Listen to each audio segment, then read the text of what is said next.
So which function could we write?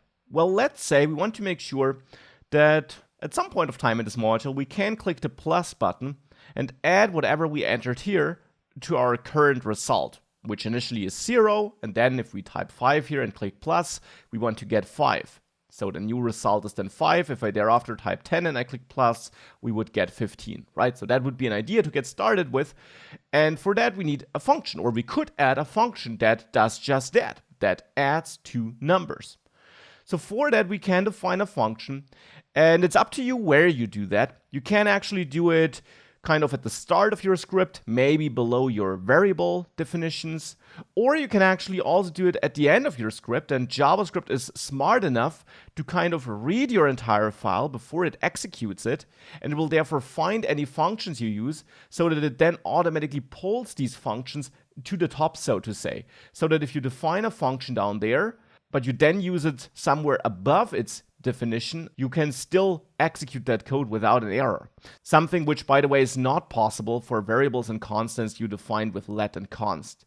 But I'll come back to this in a second. For now, let's just add a function here, let's say, and let's name it add, and you can pick any name you want here.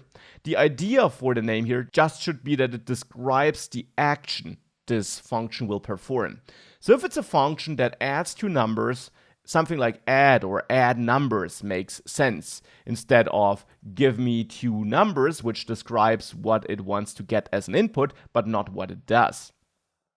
You also don't want to have something like result as a name, because what does this function do? It doesn't tell us anything. It gives us some result, sure, but for which operation?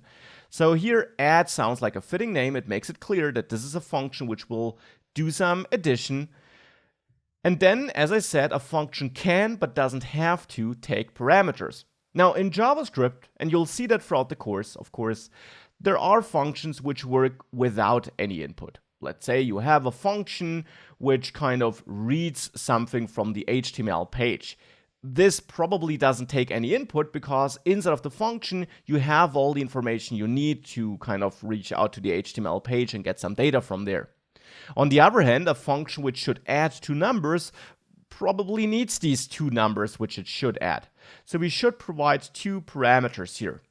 And you can give these parameters any name you want. So I will go with num1 and num2, but you could go with a and b, or with number1 and number2, or whatever you want. These parameters which you define here are then available in the so-called function body, which is the last missing piece on this function. You add the function body by adding curly braces here, like this.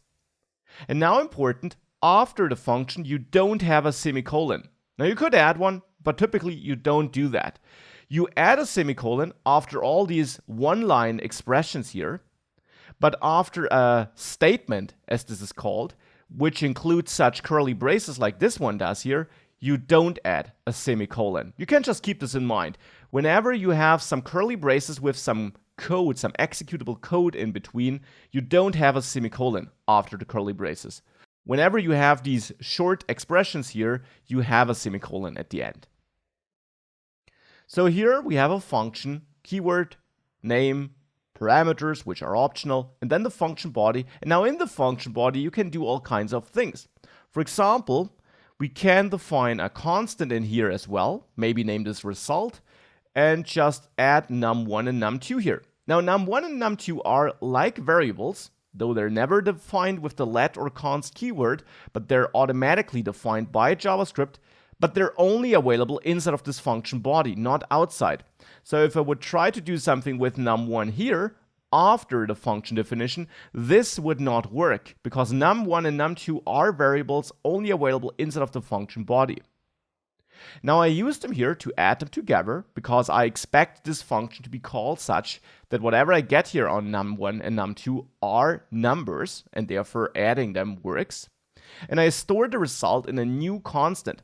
Now the interesting thing here is that this constant is defined inside of the function, not at the top level of our script.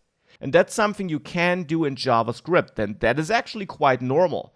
You can have variables and constants here at the top level of your script. This is also called in the global scope, but you can also have them inside of your function. And it's actually important where you define that, and I'll come back to that. For now, I want to calculate a result, which I only use inside of the function, and therefore we can declare and define this variable, or this constant actually, inside of that function. Now, inside of that function body, you see that my IDE automatically indents the code, which means it's not totally on the left here, but there is some empty space. This is done for readability. Technically, this is not required. Your code would run even if this would all be written in one line. So if you would move that right next to the curly braces and have that all defined in one line. But having the function split out across multiple lines and having this indentation, this empty space, simply helps with reading or understanding your function. Now, regarding the amount of empty space you have to the left, you can find a lot of discussions about that on the internet. Now here, I indented by 4 blanks, so to say, so 4 white spaces. Now you'll find discussions on the internet whether you want to use 4 or 2, whether you want to use tabs or white space. I'm a fan of white space, and I'll typically use 2. Also later, when I auto-format my document, it's configured to use 2 white spaces here instead of 4 as I have it right now. You can go with whichever approach you want. You then should just stick to it and be consistent. And you can also configure your code styling, your code formatting plugin for the IDE you're using to format your code according to your preferences. Again, my tool will later change this to 2 blanks here instead of 4 as I have it right now. You can go for either of that. You just should write readable code in the end. So this will now hold the result of num1 and num2 added together. And now what can we do with the result? Well, we can, for example, output it with the alert function. This is a function built into JavaScript or built into the browser and provided to you in JavaScript executed in the browser. So we don't need to define this function on our own to call it. It's available. It's one of the built-in functions. And there are a couple of built-in functions in JavaScript. It depends on whether you're running JavaScript in the browser or outside of the browser. But here we're in the browser, and there we have something like the alert function, which is, well, built in, made available by the browser. So alert then allows us to output a message. We could say the result is, and then this is a string, of course, add result here. And of course, you could have also used the backticks notation with this $ curly brace embedding here. Now, I do create a string here where I concatenate my result because alert actually wants a message as a parameter. And you can see this if you hover over alert in Visual Studio Code. You see this is a function, again, provided by JavaScript or by the browser. And this wants a message parameter. We can ignore the question mark for now. That simply means that providing this message is optional. So you could throw an alert without a message, which is kind of pointless though. And message here is a parameter which actually, well, should be a string because you want to output some text typically. So now I'm outputting this text here, this alert. Now if I save this and we reload, nothing happens. We see no alert. And the reason for that is that we're not calling this function yet. As I mentioned, you need to call a function in order for it to be executed. Now, how do you call a function? Well, you can just use the function name. So in this case, add. And if you picked a different name, you have to pick a different name here. And then add parentheses like this. So a bit like you defined it here, but without the function keyword and without the body. Because this defines what's inside of the function, how it works. This now calls the function. And here I add a semicolon again, because here I don't have the curly braces, I don't define the function here, I just execute this as a so-called expression. So I just have this line of code which is executed. This line of code is also executed, but it's executed such that this code is registered and stored by JavaScript. So it kind of is made aware of this function. This line then executes and calls that function. It runs that function. Now this function, to work correctly, needs 2 parameters, also called arguments. It needs a number 1 and a number 2. And now here, of course, you don't provide num1 or num2, so you don't repeat these names. These are just internal names for these automatically created variables you can use inside of the function.